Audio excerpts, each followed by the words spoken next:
Hello, Oud here, showing off my October tray as I promised. So I guess I will start off with this one. This is by Guess, Seductive. It's an older one. It's from 2010. I remember it being somewhat popular at the time and people really referring to it as one of the celebrity-ish fragrances that were not very expensive but smelled more expensive than it was. It's a floral fruity vanilla and pear cashmere. It's quite subtle, I find. There's pear in it, which makes it fresh, but the cashmere wood is what for me makes it like a sweater weather fall fragrance. It's a woody, but without being too woody, especially if you're not into the ouds and whatnot.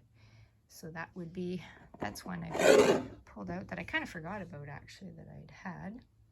Another one is Yves Rocher, which is one of my favorite houses. I have a lot of Yves Rocher fragrances that are available now, but also a lot of vintage. I like to collect those ones. This is, I'm not trying to say it, SABLE FAUVE.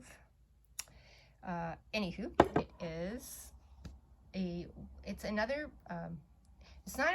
okay, I think of it as a woody, but it doesn't really list anything, but Tonka bean I love Tonka bean. This is Tonka bean sweet if you like Tonka bean. This would be a really easy one to get and like. 91 people on Fragrantica thought it smelled like black opium. I get the hint of that. It's not quite as deep. It's a little more of a clear fragrance, I find. I don't know if I mentioned 2019, but this one is still available through Yves Rocher.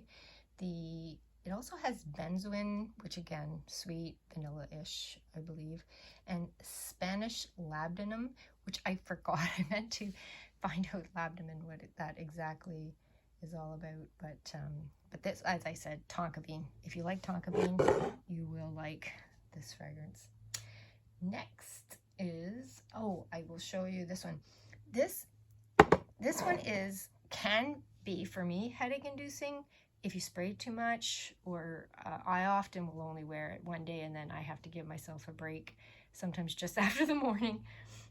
It's sweet, but it's also a good oud to try if you wanted to try an oud, but you're not wanting to go straight into some of the intense ouds. I believe I found out about this one by a Canadian YouTuber, The Scented. She's pretty huge now, but when I was watching her, she was just starting out and she would talk about this fragrance. That's how I found out about it. Vanilla and sugar. It does have a lot of sweetness in it. Agarwood, which is the oud, and incense and some sandalwood. Again, sandalwood I love. So it's sweet and woody, but it can be a little overpowering. So yeah, this one you'd have to wear with caution. Okay, next. Keeping along the same kind of Arabian, this is Shakira ELIXIR. I really like this one because it's a great beginner for Arabian scents. I am still in the beginner for Arabian scents. I do have some other heavier ones, but I do find them difficult to wear for myself. But this one, amber, styrax, black pepper, and peach. So it's a hint of wood, white cedar extract, I think they call it. So it's like a hint. Great for beginners, like I said, for a beginner Arabian scent. It's not going to be too overpowering for you. And then we'll move to Pear's Corner. So keeping with the, now this one, talking about intense, this is FRENETIC DELICIEUSE. I'm not sure how to say that, but this one is potent. I got this because it had a lot of base notes I was really interested in. It had tonka bean, vanilla, cocoa pod, caramel, praline, benzoin, milk, sandalwood, leather, and cedar.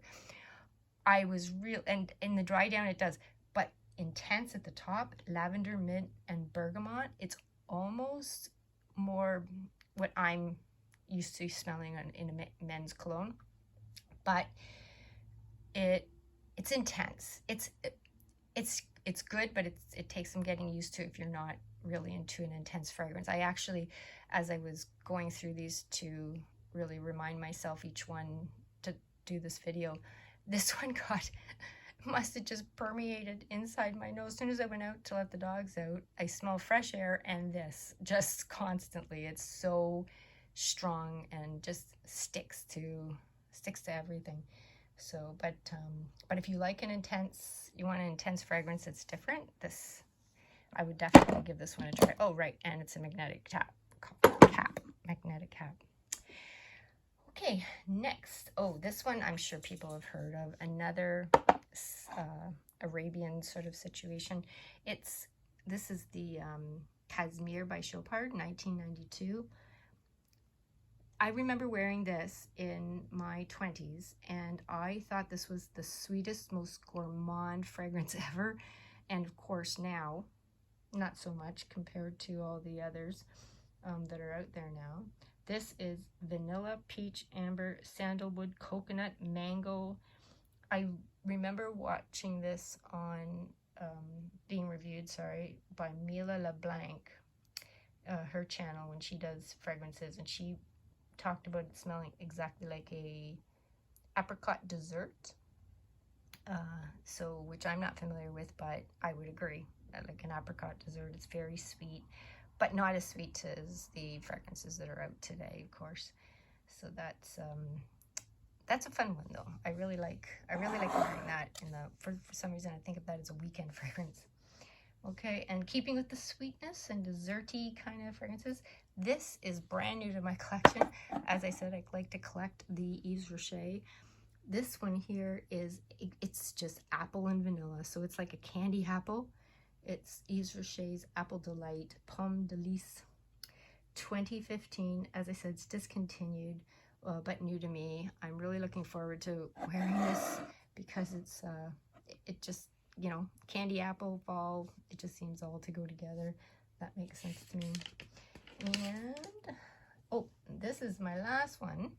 This is, of course, Chanel Coco. This is the Eau de Toilette. I do have the Eau de Parfum, which I got first because I used to wear the Eau de Toilette when I was in my 20s. Lost track of the bottle. I don't know where it went, but I bought another one. I thought, oh, what a great deal. It was at this mall. Well, it was a fake, and I kept, every time I would wear it, I'd be like, this just doesn't smell the same, but you think your memory's off. Anyways, yep, I got duped, but that was before I was into perfumes, and I realize now there's no possible way I would have gotten a Chanel for that low of a price. So this is the real deal I got for Christmas from my kids. But then again, it's like I was meant to wait for this one because the bottle was broken.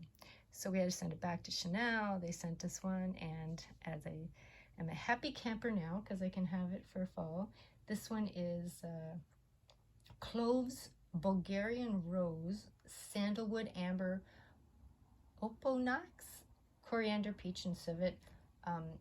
It's just, if you know Coco, you know this one. But it is easier to wear than the Eau de Parfum. This was the one I started with, so I really like this, especially for the cooler or warmer weathers in fall. Like, it can go either way because of it being the Eau de Toilette and just being a little lighter. So those are my fragrances for October. I'm going to really enjoy. I'll probably kick around. I like to wear a sweet and then a woody and a sweet and kind of go back and forth. So, yep, that's me for October. Can't wait to see the rest of yours. Bye now.